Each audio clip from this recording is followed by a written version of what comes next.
बहुत सारे लोगों का कमेंट्स आ रहा है कि मेरी वीडियो क्यों नहीं आ रही इंस्टाग्राम पे भी और यूट्यूब पे भी। हेलो दोस्तों, आप सभी का हमारे यूट्यूब चैनल पर स्वागत है। दोस्तों, कुछ दिन पहले निशा लंबा और अंजलि के बीच में बहुत बड़ी कंट्रोवर्सी हो चुकी है और उसके बाद अंजलि ने कोई भी वीडियो को शेयर नहीं किया। उस वजह से आपके बहुत ज्यादा सवाल आ रहे थे कि अंजलि के वीडियो क्यों देखने के लिए नहीं मिल रहे। तो चलिए दोस्तों, अंजलि ने इस बारे में क्या कहा वो भी सुन लेते हैं।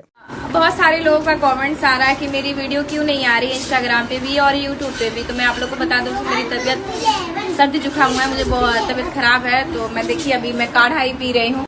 सुबह से ये चौथा बार है अभी 3:30 हो रहे हैं, सुबह से चौथा बार है कि मैं काढ़ा पी रही हूँ। मैं जल्दी खुद अपनी तबीयत ठीक कर रही हूँ क्योंकि 15 अगस्त आ रहा है, रक्षाबंधन फेस्टिवल आ रहा है और एक मेरी फेवरेट मैम का कुछ स्पेशल आ रहा है। तो मैं बहुत ही अच्छी डांस की वीडियो भी मेरे चैनल पे अपलोड होने वाली है, उसी की तैयारी चल रही है और सरप्राइज तो आप लोग घबराओ मत, बहुत अच्छे से। दोस्तों, अंजलि को सर्दी और खांसी हो चुकी है और उस वजह से अंजलि को कोई भी वीडियो नहीं आ रहे, लेकिन बहुत ही जल्द अंजलि सरप्राइज लेकर आने वाली है। दोस्तों, अंजलि का सरप्राइज क्या हो सकता है ये हमारे कमेंट बॉक्स में जरूर बताएं। उम्मीद करते हैं वीडियो आपको पसंद आएगी, तो वीडियो को लाइक कीजिए और चैनल पर नए हो तो हमारे चैनल को सब्सक्राइब जरूर करें। धन्यवाद।